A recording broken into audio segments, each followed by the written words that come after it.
So it's good to see you again, Bernd, after your retirement, but we are not talking about retirement, we are talking about good times. So let me start by a simple question. You were born in 1955 in the Netherlands, but I never knew where. I've been born in a famous university town called Leiden, where the oldest university is. Nice town. But I never lived there. And I also never worked there. But I was born there because of my grandfather, who was a doctor there, and he delivered me. So what is a normal place where you were educated at school? Most of my education was in Groningen, which is not far away from Germany, and you know, city, another famous university town in the Netherlands. I went to primary school there and to the gymnasium in Groningen, and I also studied at the University of Groningen. So most of the time, that was where I spent my youth, but this was regularly and rather rudely interrupted by a number of visits to the United States as a child, which explains my rather noticeable American accent. I went to elementary school and high school in the US at several stages of my life. And that was because my father was a traveling academic like us, but not in the field of law. He was many questions. Let me ask you one question. How would you describe the characteristic of people living in Groningen? Is it Friesen? That's what we call Friesische Mentalität, so stubborn. How would you describe the mentality? Well, I don't really like stereotyping. First of all, the people in the city of Groningen are really a very multicultural bunch, like people in Amsterdam. They're not that. They come from all over the place. In fact, most people who grow up in the city there move to other parts of or end up in Amsterdam, like me. But there are, of course, certain cliches about the people living in the province of Groningen, and they're probably similar to those about Ostfriesians in Germany, because we're neighbors and we have a Saxon background. We're not Frisian in the narrow sense. The Frisians have their own province next door, and they have their own language even, whereas in Groningen we speak a dialect which is very close to Plattdeutsch. Or it's actually the same. It's the same. Plattdeutsch has more German words, but across the border, people can easily understand each other. Tell me, it makes me curious. Your father was a traveling academic, or what is his profession?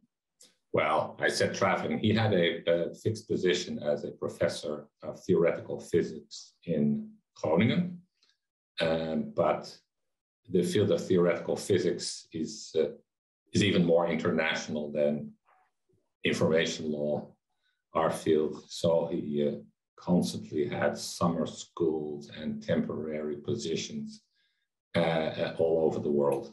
And so he spent many years in the United States.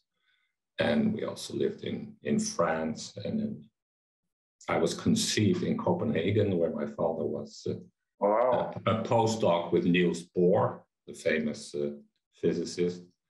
So, and we spent time in Princeton. I was a postdoc with Oppenheimer. I actually remember seeing Oppenheimer when I was a young kid. He was already a legend, of course, then one of the inventors of the atomic bomb. And so why did you decide to start law instead of physics? Well, that's a good question. I did come close to studying one of the exact sciences.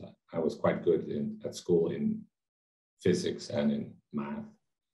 But perhaps I just didn't want to duplicate my father's career, and I wanted to do something else. And maybe also I was genetically predisposed to go into law, because many people in my family have become lawyers. So, was there one character who was extremely important for you in the family?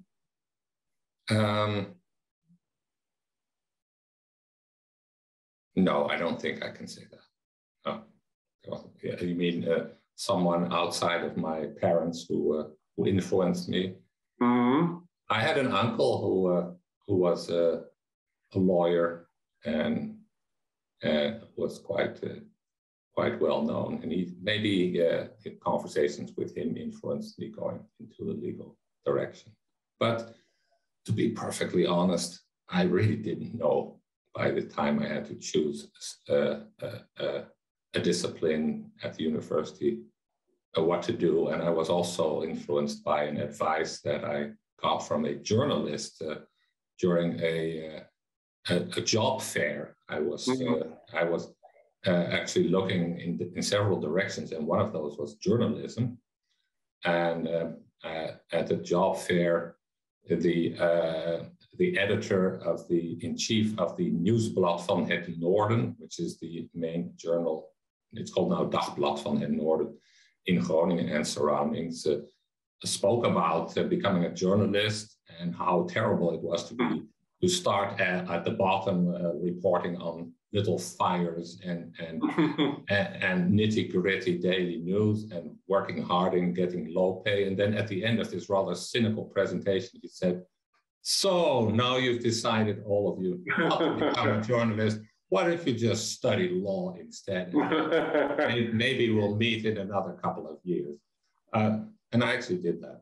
So I was always interested in journalism and media, and maybe that also influenced the choice of becoming a lawyer. Because, as we all know, if you've studied law, you can become anything. Yeah. And why not football player? because of my limited talents. I do think I had the right mentality, but no, unfortunately, I would have become a football player if I would have more talent, but that never happened. I never made it beyond the career of a fanatic amateur. But I did have a very long career as a fanatic amateur player. I played until I was 50 years old, and then I got injured so regularly that I had to. What was your position in the football game? I always didn't dare to ask you, was you more defense or keeper? Well, the way things go with football careers, as you get older and slower and more vulnerable, you gradually move from forward to the back. So I started up front, and I played midfielder for many years, and then I ended up playing left back or center back, and I also ended up in goal regularly at the very end of the career. So it was a typical amateur career, I would say. But I did prefer the left to the right. Yeah, also in politics, but certainly also on the field. Although I'm not a lefty, but it's easy. I find it easier for a football player to play on the left side with the right foot.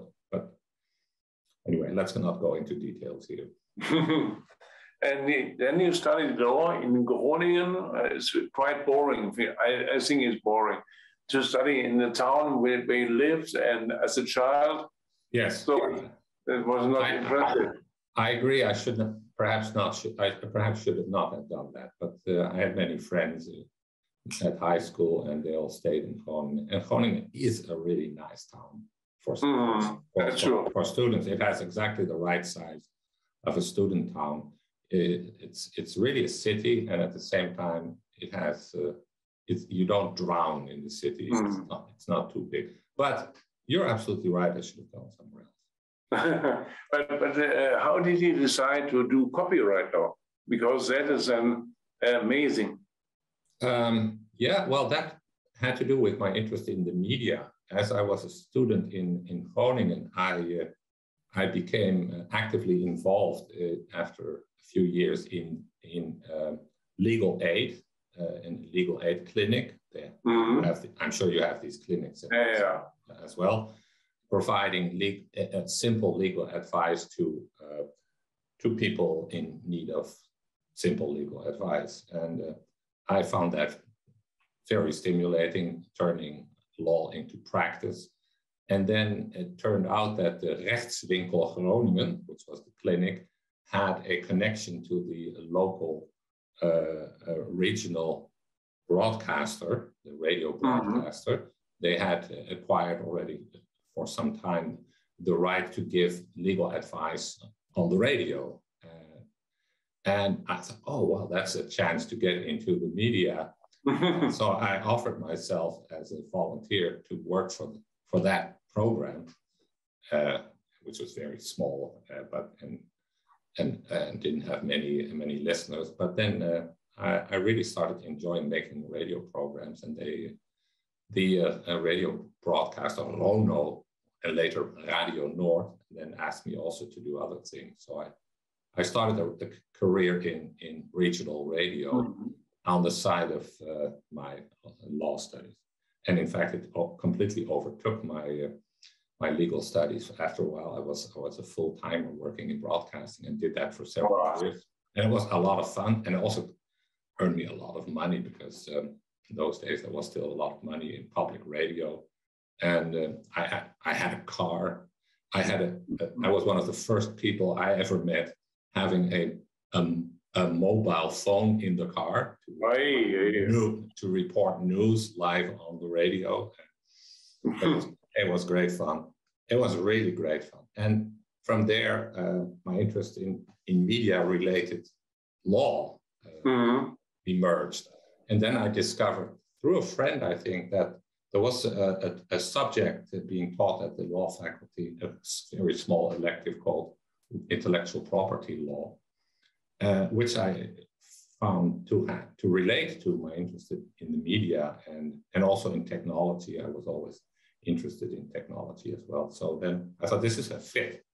So I did that, and then I did my master's thesis on a copyright-related topic, and the copyright-related topic, that was really, I must admit, it wasn't my invention. It was my thesis supervisor who suggested, that was in 1979. He said, look at this little machine I have here. Kluwer gave this to me as I'm part of a test audience for Kluwer to access their brand new electronic database. And he showed what I'd later discovered was a modem connected a terminal, very primitive terminal, to the main computer of Kluwer. Kluwer had started experimenting with databases. And he, this was Geerten van Empel, was one of the test audiences of about 20 or 25 who were lucky enough to get free access to them. And he said to me the historic words, he said, I have an intuition that there might be some copyright issues. Good intuition, yeah. Maybe that's something for you to write a thesis about. And I said, oh, I wanted to actually write about cable distribution. But when I mentioned that, he said, oh, no, not another thesis about cable. So I said, think about this. And then I thought about it. I discovered there was absolutely no literature in the Netherlands about this, about what was then called information retrieval, or we would now call it copyright issues of electronic database. But there was in Germany. There was and in Norway. And in Norway, yes. Jon Bing had written about it a bit, and a few others in Sweden also. And there was some literature in the United States. So this already, at a very early stage, brought me into contact with the international world of copyright. And this topic, this thesis, completely fascinated me, and I really became motivated that was the moment I think I really became serious about law. And I worked really hard on this thesis, and I later won a prize with that. Ironically, a prize granted by Kluwer, the law prize, the annual Kluwer Student Law Prize. And that prize really gave me entry to the academic world. So, but how did the faculty react on such a new doctoral thesis? Was it a shock for the others to read that new stuff? It wasn't a doctoral thesis. This was a master thesis. So this was the final deliverable for a legal studies. So I finished that thesis in 1979, and I got my degree, and then I was off. The faculty never saw that thesis, but and I then went on. I was expected to become part of the military service, but I didn't want to do that, so I refused. And then I had to look for jobs suitable for substitute military service. And what did you do? I don't know. Do you want my whole CV? I went. I want to know everything. I went to the. I discovered that through an advertisement that the Ministry of what was then called Cultural, Recreation and Social Work or Welfare, Cultuur, Recreatie en Maatschappelijk Werk, was looking for a legal expert in the field of media and copyright law.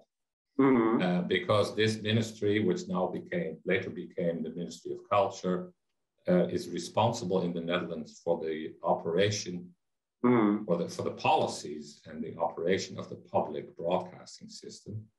And they were looking for a lawyer in the Department of Radio, Television, and Press. I thought, that's a cool job. I want that.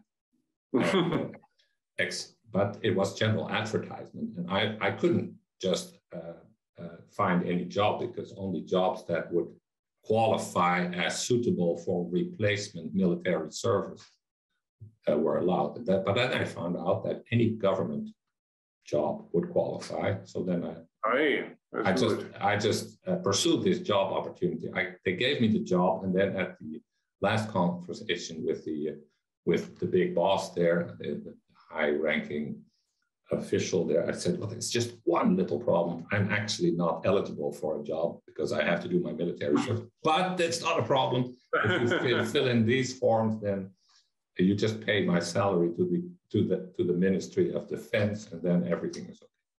So in the end, I got that job, and then I worked there for a couple of years, advising the ministry on broadcasting issues and on copyright issues. And that was my first job. I was just, 25 years old. And within half a year, I was already representing the Netherlands at WIPO meetings. That's the beginning of the WIPO. There was no one else who knew anything about copyright in this enormous ministry. And there were some experts at the Ministry of Justice, but not at the Cultural Ministry. So I was doing a lot of interesting copyright stuff already immediately, and also involved in press-related issues like regulating the Dutch National Press Fund, the subsidies, and revising the broadcasting system, which was under enormous pressure in those days, because there was a big discussion going on about whether or not to allow commercial broadcasting. We did not have that in the early 80s, and there was pressure from the EU, from the European Commission to allow it.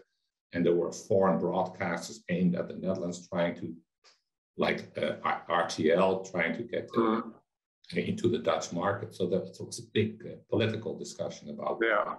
I'm sure you had similar discussions in Germany in this period. So it was an exciting time. And I think that's also where I got this interest in what later became information law, because there were sort of common issues about freedom of expression and ownership and monopoly that connected these different fields. But you were rather old when you became a professor. I checked, you were 44 Yes. when you got the job. What did you do until you were 44? Was it 44? Yeah, that's correct. After doing a couple of years work at this ministry, they offered me a permanent job, but I had already seen enough. Being a government official is very interesting. I always advise everyone to do it for a period of time because it gives you this unique look into how government works, how laws are made from the inside, and the very initial phases of legislation, and how I discovered something that is, of course, blatantly obvious, that the minister hardly knows anything. It's just all these ghostwriters telling the minister what to say in parliament. And I've also done my share of handing notes to the minister, say this. And so you discover how power works. It's super interesting. But after a while, of course, this whole bureaucracy has its downside. So I thought, no, I want to do a more interesting thing. So I got the opportunity of going to the United States to do some studies at the University of California with Professor Mel Nimmer, the famous Nimmer of... Raymond Nimmer, yeah. No. Another famous and even more famous Nimmer. This was Melville B. Nimmer. The man whose name is connected to the very large treatise on U.S. copyright, Nimmer on Copyright. It's now, 8 volume. And his son is now following in his footsteps, David Nimmer. And this is the Nimmer that was professor at UCLA. And I could go there because of this prize I had won from Kluwer, which came with a lot of money, which I could spend on my academic development. So I went there, having been introduced by Professor Hoeren at the University of Amsterdam, who much later I succeeded as a professor in Amsterdam. So after going to UCLA, I was then asked by Hoeren to become a research assistant at his in Amsterdam at his fledgling Department of Intellectual Property. And then there was some money available for a PhD, and then I did PhD studies, finished my PhD in 1989 on databases. And then from there, I gradually moved into a direction of Amsterdam. Of a professor. Yeah, I was already in Amsterdam. Okay. So you established the IVIR? Who are you the one who made it? Well, that's a question. That is an interesting question that I've been often asked. Deep in my heart, I have the tendency to say yes, but the real answer is more complicated. At the University of Amsterdam, when I arrived there in 1984, there were a few people working in IP, such as Hoeren, one or two other colleagues, but there were also a couple of people working in advertising law and in media law, but they were in different departments. This group started organizing joint meetings because they saw there was something they had in common. They were all interested in the media. So we formed a media working group from different departments where we had meetings. We sometimes held events, and we did some co-writing with each other on topics that sort of later became information law. And then that group gradually grew, and then some people came who were working on privacy, and they were also interested in joining this group. And then we were looking for a suitable name for that collaboration, which sort of covered all the different things we were doing: intellectual property, media regulation, press law, defamation, privacy protection. And then we came up with, and I was the one who came up with that, let's call ourselves information law. And because that really covers the whole field. And my boss, Professor Hoeren, he immediately changed his leerstoel, I should say, to that. So then he became the first professor of information law. And from there, from that working group, it was only a relatively logical step to develop ourselves into an institutional collaboration, which we called an institute. And that was established de facto in 1987 or 1988. Well, you started as a small unit. I remember you sitting in Hoeren, 84. Yes, but even before that, we were first on the Cloveniers Burgwal with a really small group. But we did get some money from the Ministry of Education and Science, and from IBM. They gave us a couple of free computers, and then we got some PhD positions. So gradually grew there and pushed out the other people who were working on that same field. They were criminologists. As the criminologists were thrown out, we gradually moved in, and after a while we became too large, and we then moved to the Rokin, which you know, this is sort of the symbol of the institute. This building in the dead center of Amsterdam with a nice wooden library, and it was charming, very charming. Angels on the ceiling. And that there, the institute really took off and became also internationally, gradually, a player of some renown. So, but what happened when you entered the main building and you were a new professor in information law? And that, did you have good contacts with the other professors, or was it a rivalry or fighting against each other? I was not a new person at the faculty. I was already quite well known there because I had been working at the university since 1984 in various capacities, gradually working my way up the academic ladder. I had also been a lawyer in the meantime for 8 years. So part of my career at the university was half-time combined with being a lawyer. But I knew everyone, so I wasn't sort of parachuted into the faculty. And the institute was also already quite well established inside the faculty. In fact, there were several deans who were very sympathetic to the idea of having such an institute with such big ambitions. We were the first research institute in the whole faculty.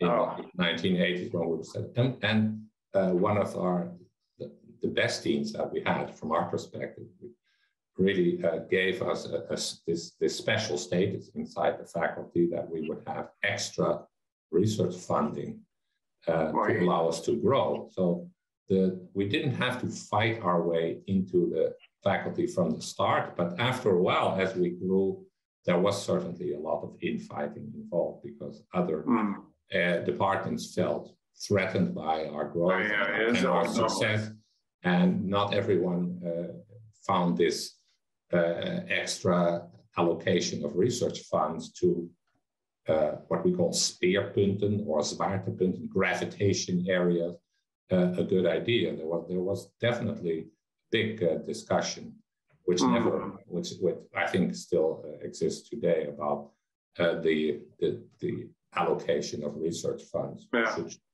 So it wasn't always easy, and there was a lot of infighting, but I think that's quite normal. Now, how did you manage? I never understood. How did you manage to get all these huge mass of people work together? So how can you organize to get an atmosphere of belonging to one single unit? I think that has been essential to the success of our institute, that we always felt to belong to the same organization. And that is indeed not easy, because academics, as you know, are very individualistic. They are thinking of their own career, and they have to think of their own career. Yeah.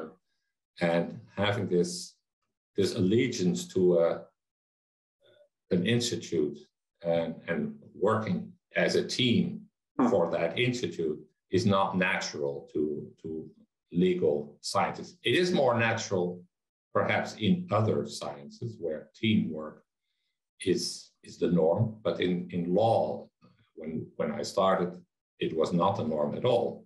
You were supposed to do everything on your own. You would credits for writing an annotation for the Nederlandse jurisprudentie. This whole idea of working with projects and teamwork and branding yourself an institute was new. I think what helped a lot was that we were a very nice group of people. There were a lot of my colleagues, both at the senior and at the junior level, really had very good relations. We really became friends while doing it. I think it also helped that we were in this separate building outside of the law faculty, which gave us a sort of us versus them feeling. That's good. I like that. So we had our own clubhouse in a sense, and we really always promoted this brand. IVIR, I call it a brand. It was never a trademark, but we identified with the institute, and we had from the very start, we had this rule: whatever we do, we publish it under the banner of Institute for Information Law, and we publish everything online on our website. Everything we do is on our website. So the website also became a way of branding and keeping us together as a group. And we had a physical space. And I think that is often forgotten when people set up institutes. There are institutes on everything nowadays. Every university has lots of departments and institutes, but they won't work, in my experience, if you don't put people really physically together to interact. People need to meet each other so that ideas form and that discussions can occur on the work floor, so to speak. And what I am personally appreciated is the extreme hospitality at IVIR, because you can be there and you are accepted within minutes. You are asked, who are you? And they take you to the coffee table. I have the impression that coffee machines are of utmost importance. Yes, they are. They are. Well, that's a kind thing to say. We did always invite researchers from other universities and try to create. So networking is also very, very much part of creating an institute, and we were lucky to develop quite a big academic network within Europe and also elsewhere. And what, of course, helped a lot with the success of the institute is that as we grew, the field grew. The field became so much.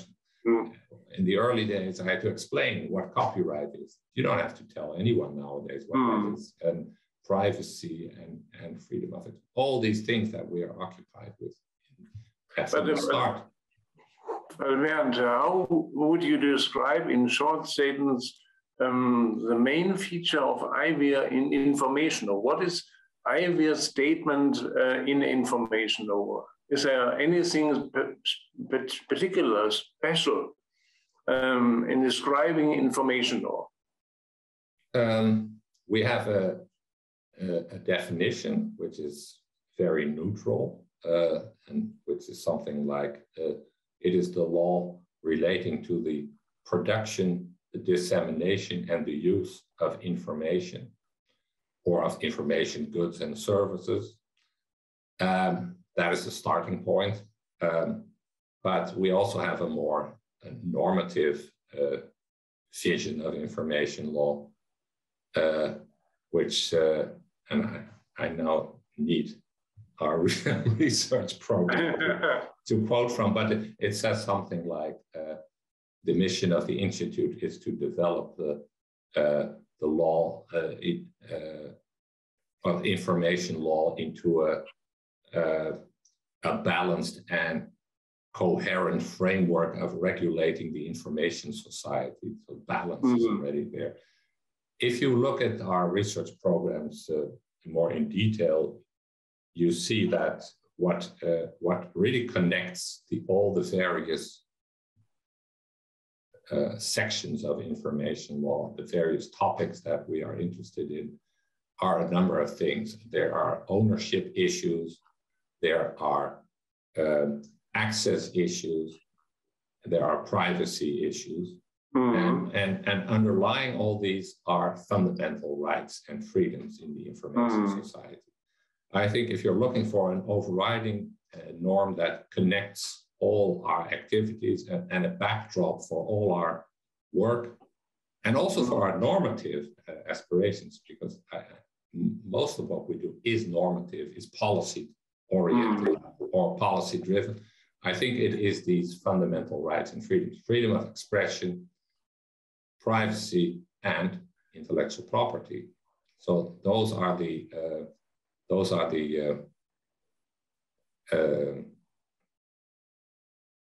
the normative underpinnings of what we do. But as to the normative features, I yesterday had an interview at the same place here with Herbert Burkhardt, and we talked about the old times of a legal advisory board. And Herbert had the idea that the influence of information or experts on the politicians, on the political issues, especially in Brussels and Luxembourg, is diminishing. Would you agree?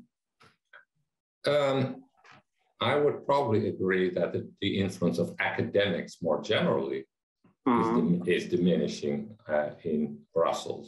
And I've seen that happen over the years. I think we were more influential in the 1990s when our legal field was relatively new than it is nowadays. And why is that? There are, I think one reason is the exponential rise of lobbying in Brussels in the early days of information law, in the days of the lab, that you discussed with Herbert. Fantastic days those were. We were directly involved in developing policy papers that were really used by the European Commission. They took us seriously. They listened to us. They learned from us. We identified issues that were new for these officials, such as privacy, such as commercialization of government information, copyright issues, many other issues. And there were no others involved from the lobbying sectors, from the industry, to advise them. But as this world professionalized and grew, lobbyists became more and more, basically replaced us academics as the main advisors to the European Commission. And this is something that is, I think, a very bad development. And the first symptom of that was the abolishment of that legal advisory board. They wanted to get rid of us because the lobbyists told the European Commission to get rid of us. And I've never seen this being replaced by some other institutional vehicle allowing the voice of the academic to directly reach the European Commission, which is a great pity. And it's also different, and it's also a big contrast with how things work at the national level. In Germany, in the Netherlands, in France, there are all sorts of committees where academics can express their opinions on new policies directly in conversation with ministries, with lawmakers, but we don't have that at the European level. This is not good. Yeah, that's true. That's true. And don't you feel the influence of information or at universities is diminishing as well? Because my dean told me last week, information law will die. We will appoint somebody doing copyright law, but to have this overall approach is not regarded as being useful. There is certainly a danger here, and I also feel that danger in Amsterdam, as the issues that are put on the map by information law scholars become mainstream. They are occupied and put into the boxes traditionally occupied by the mainstream civil lawyers or constitutional lawyers. A constitutional lawyer will say, well, why would you have to do privacy research in the Institute for Information Law? This is a constitutional right. We will do that nicely. So that is an example.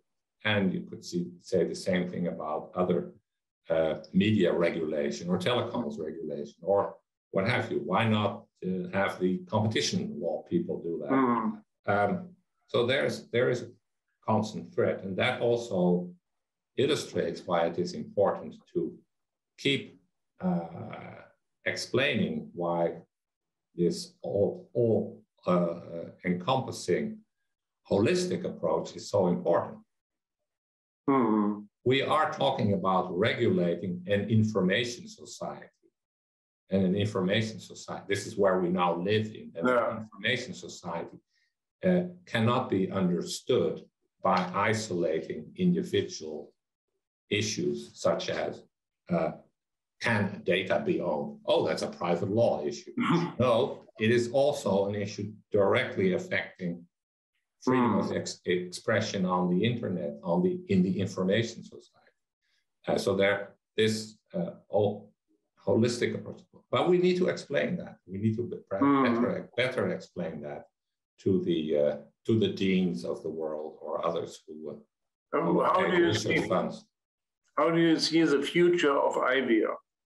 So how will IVIR look like in 20 years? That's a difficult question. We have been constantly growing since we started in bursts.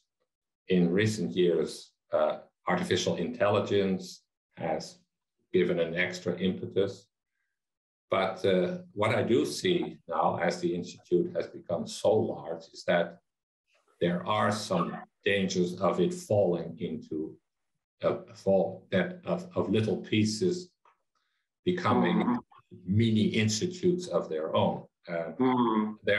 You cannot endlessly grow without internal fragmentation. That is another danger that affects that threatens the Institute from the inside. Imagine that in 20 years we would have 100 people at the Institute for Information Law. Then that will not happen, because before that it will have fallen apart, and someone will think, oh, we need an institute for blockchain, we need an institute for AI, we need an institute for this and that, and perhaps also by then there will be a dean who says, oh, I want to get rid of this institute in the first place because I don't like this whole idea of separate institutes inside my faculty. We've had such deans before, or we want one centralized institute for all research. There are many dangers. So it's difficult to predict. I do predict that our field will remain extremely relevant, although the novelty element of it, of course, is gone. But the novelty element, I think, was never enough in the first place. What you really need is as I called it before, this holistic vision of a well-regulated information society that is both free and governed in a balanced way, taking into account all these conflicting fundamental rights and freedoms. And you can only do that if you follow that approach. So I think the approach remains relevant, but I'm not sure that we should grow to 100. I don't think. I think, to be honest, I think we're already really big now, and I don't think I wouldn't mind, but I'm no longer in charge. But we mind a little, slightly smaller size. We're coming already to a point that not everyone knows everyone else, and that's already that's not good in an institute. No. Which thrives on everyone knowing each other and having this club feeling. If you have too many people, it doesn't work. Yeah, that's true. So then we come to a very, very sad moment. The sad moment is you have retired. And I cannot imagine that you have to retire. I don't believe it. I think it's a lie. I think you cannot retire. So what do we do with this retirement? How are your plans? Well, retirement, of course, creates a lot of confusion, particularly with colleagues in countries like the United States, where they do not know this principle that, and it's a rule enshrined in the law that after a certain age, you simply have to give up your job. In the US, this doesn't exist. And we know colleagues who never retired, or they're still, even if they're 100 years old, they still have their tenured position. And no one can force them to. It's like the Supreme Court. You can force them their way out. In Europe, in the Netherlands, we have a retirement age, which now is at 66 or 67, depending on when you were born. And unfortunately, amazingly, I have reached that age not too long ago. I've reached 66 last year, and that is so that was the official retirement.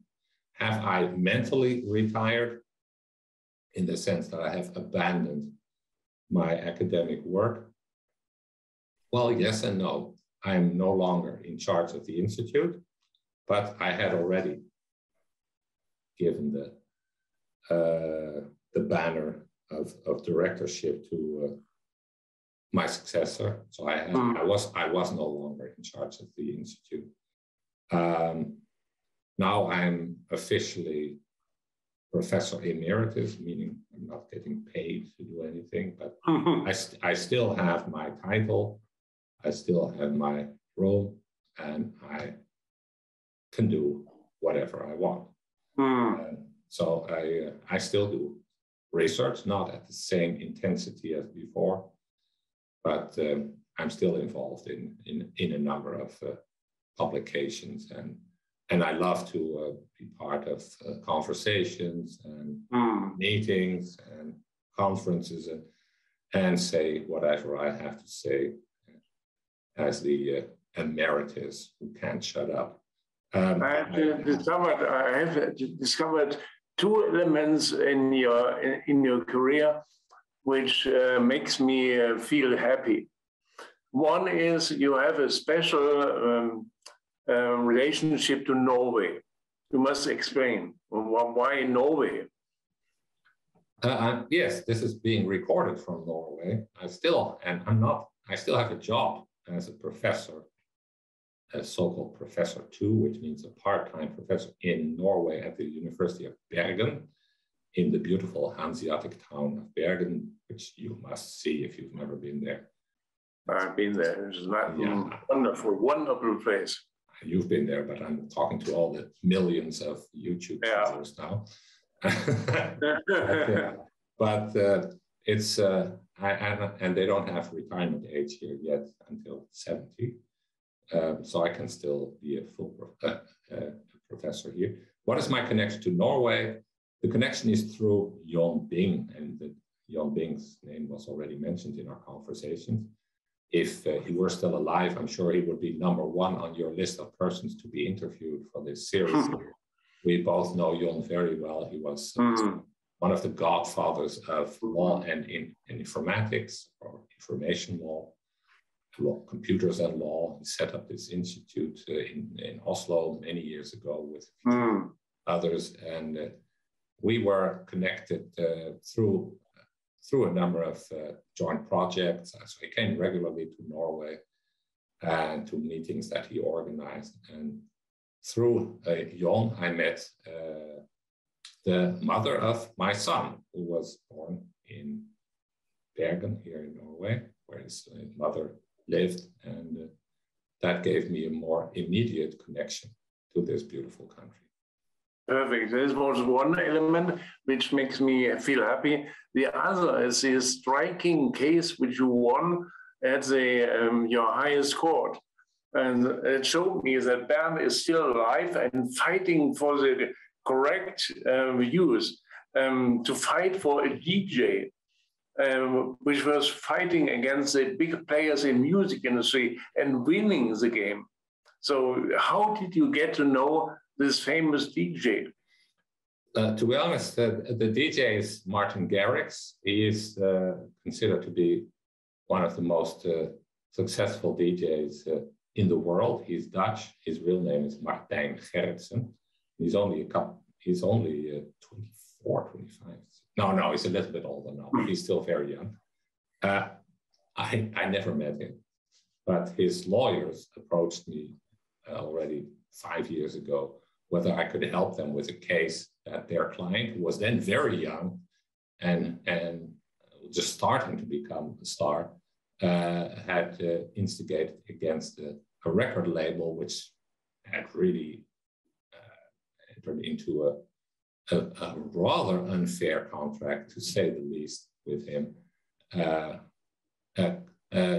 combined with a management contract that he had also signed. So he was really in the, I would almost say, a classical case of a young musician not being treated fairly by the music industry. And it's a very complex case, which is still ongoing, but one of the many issues that were raised in that case was, and I found that a fascinating question, is a DJ perhaps a phonogram producer under neighboring rights law? The music industry's take on this is that the labels, own the phonographic rights by an act of God, by God, because phonogram producer, that's them. But that's not entirely true. If you look at electronic dance music, which is produced not in a studio controlled or owned by the record labels, but in-house on a laptop, on the same kind of laptop that we're now using for this conversation. This is where electronic dance music is made. This is what DJs use to produce them. So we took the position that the phonogram producer is actually the artist, the DJ, and that position was recently accepted by the Dutch Supreme Court. Which is, I think, a big victory for the music. And a big victory for Bernt Hugenholtz, because I believe you will be fighting during the next years for a lot of cases like similar to that. So let me come to the final questions, because our time is already over. There's a traditional question which I always ask at the end. Imagine young lawyers. If 3 advices for young lawyers, what would you recommend for young lawyers as a special clue for their studies? You mean beginning students, or are you meaning lawyers that have already finished their studies? And law students, because law students have these lectures. And they always ask me, at the interview, always if there's a special trick or a clue or any idea which you have for them. Well, one obvious bit of advice is go to the lectures of the great professors that are there to provide you free and unforgettable, memorable experiences. And I agree, this is one thing I regret deeply from my own studies in the 1970s. I missed many of these opportunities. There were fantastic professors, but they had very early lectures, and I just couldn't, anything before 12 o'clock was just, no, I couldn't make that. I regret this deeply. So benefit from this free experience, which can be a lifetime formative experience. Another thing is for any law student, and it certainly helped me a lot, try to combine studying law with practice so that you see law in action, that you see what law really means on the ground. For example, by joining a legal clinic or joining a law firm as a legal volunteer or stagiaire or trainee. And there are all sorts of programs, and of course that too is rather obvious, legal advice. Another bit of advice that I would always give, if you are looking for subjects, elective subjects in the faculty, and there are endless varieties now of things that you could choose from, and this might also determine your career, try to find a field that combines legal issues and your own personal interest, your personal passions. It helped me get a long way. I came into media law and copyright law because I was fascinated by the media, and that helped. That was a strongly motivating force. I was also very much interested in information technology. So don't just game the system and think, oh, I can get a career if I now do banking law, because then I can get a nice job at some high-paying law firm. Do this if you're also interested in banking law, if you have some connection. So there has to be, law is not just about learning the rules. In fact, that can be a very boring part of the law. Law is about the world, and if you can combine your interest in the world, in society, with a legal field, that really can get you somewhere. So that would be some other advice.